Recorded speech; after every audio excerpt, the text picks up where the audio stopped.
हसरतें पूरी सब करता, नहीं कुछ बाकी रखता मैं। संग तेरे फंसा होता यदि इस लॉकडाउन में।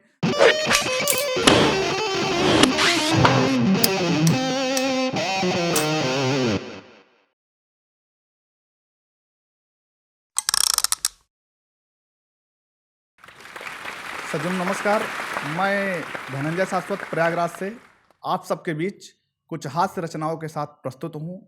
जैसा कि आप सब जानते हैं कि अपने यहाँ हिंदू धर्म में सर्वप्रथम लंबोदर महाराज की पूजा अर्चना की जाती है, तो वहीं से बात शुरू करता हूँ कि चूहा मारने की दवा रखी हर घर में, प्रभु मूसक सवारी अब आप नहीं पाएंगे। और पेट कम करने की देंगे सब दवाई, नाथ मोदक और लड्डू का अब भोग ना लगाएंगे। और तांबे वाला पत्र ढूंढने से ना मिलेगा यहाँ, व्हाट्सएप और मैसेंजर पर टाइप सिखाएंगे। पान और सुपारी का अब बीता है जमाना, नाथ तुलसी रजनीगंधा से मुख शुद्धि सब कराएंगे। धन्यवाद। अच्छा, एक बार हुआ क्या, बचपन में मैं हाई स्कूल के पेपर में फेल हो गया तो पिताजी मुझे डांटने लगे। तब देखिए पिताजी से मेरी क्या वार्तालाप होती है कि परीक्षा में जब फेल हुआ कहने पिताजी लगे, तूने कटवाई ना के आज इस बाप की। और पड़ोसी अपने मित्र जो शर्मा जी रहते हैं उनकी छोटी बेटी वो भी तेरे नाप की। और तेरे ही स्कूल में वो साथ साथ पढ़ती है, सुना है कक्षा में आज वह टॉप की।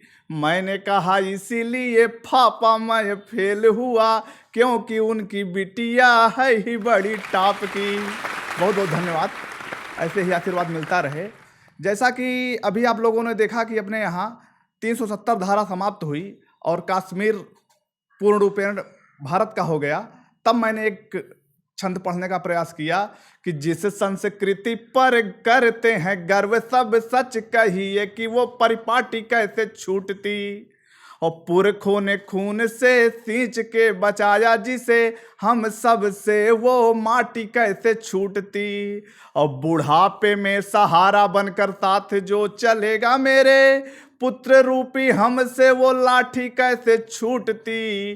खाते और सोते समय चप्पल तो छूटती ना, फिर कश्मीर वाली घाटी कैसे छूटती, फिर कश्मीर वाली घाटी कैसे छूटती। बहुत बहुत धन्यवाद। अभी आप लोगों ने देखा कोरोना काल में जब पूर्ण रूपेण अपने यहाँ लॉकडाउन लगा दिया गया, तब मैंने एक मुक्तक लिखने का प्रयास किया, आप सबके सामने प्रस्तुत करता हूँ कि घरों में कैद सब अपने,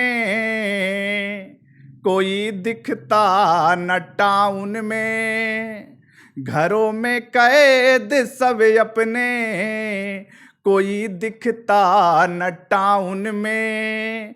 कोई लुंगी में है बैठा, कोई सोता है गाउन में। हसरतें पूरी सब करता, नहीं कुछ बाकी रखता मैं। संग तेरे फंसा होता यदि इस लॉकडाउन में, संग तेरे फंसा होता यदि इस लॉकडाउन में। अभी आपने देखा कि जब एक बड़े एक्टर सुशांत सिंह का केस इस समय पूरे भारत में फैला हुआ है, सुर्खियों में है, तब मैंने एक मुक्तक उसमें लिखने का प्रयास किया कि न चाहो मुझे तुम सती की तरह, न चाहो मुझे तुम सती की तरह, ना बनूं काम मैं ना तुम रति की तरह, ना बनूं काम मैं ना तुम रति की तरह। जब पुकारूं तुम्हें बस चली आना तुम, जब पुकारूं तुम्हें बस चली आना तुम। धोखा देना ना रिया चक्रवती की तरह, धोखा देना ना रिया चक्रवती की तरह। ये व्यंग जो होता है एक खादी के कंबल की तरह होता है, जो चुभता तो जरूर है लेकिन उष्मा भी देता है। तो उस पर मैं एक व्यंग की रचना पढ़ता हूँ कि एक धनी महिला कपड़े के दुकान पर पहुँचती है, एक धनी महिला कपड़े के दुकान पर पहुँचती है और बिना देर किए दुकान वाले से कहती है, जरा इस ओर आप अपना गौर फरमाइए, जरा इस ओर आप अपना गौर फरमाइए, एक कम से कम दाम वाली साड़ी दिखाइए। जरा इस ओर आप अपना गौर फरमाइए, एक कम से कम दाम वाली साड़ी दिखाइए। घर में बहुत काम है, ज़्यादा ना वेट करेंगे। घर में बहुत काम है, ज़्यादा ना वेट करेंगे। बेटे की शादी है, नौकरानी को भेंट करेंगे। घर में बहुत काम है, ज़्यादा ना वेट करेंगे। बेटे की शादी है, नौकरानी को भेंट करेंगे। साड़ी लेकर वो महिला दुकान से चली जाती है। साड़ी लेकर वो महिला दुकान से चली जाती है। कुछ देर बाद वहीं नौकरानी आती है। कहती है भैया मुझे एक खूब महंगी साड़ी लेना है।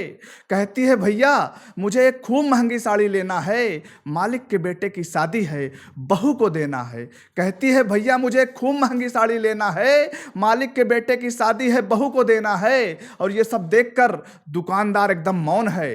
ये सब देखकर दुकानदार एकदम मौन है। वो सोच रहा है कि असली धनवान कौन है। वो सोच रहा है कि असली धनवान कौन है। मित्रों, अभी हाल ही में मेरी शादी हुई। जब विदाई होने लगी तो मेरे ससुर जी रोने लगे।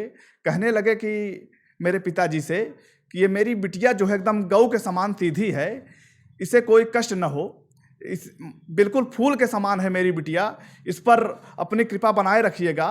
तो मेरे पिताजी कवि के बाप बड़े सधे अंदाज में उत्तर देते हैं, कहें आप बिल्कुल टेंशन मत लीजिए, जैसे आपकी बिटिया वैसे हमारा बेटा। तो पिताजी कहते क्या हैं ससुर जी से कि सुपारी है यदि बिटिया तुम्हारी तो बेटवो हमारी जर्दा है।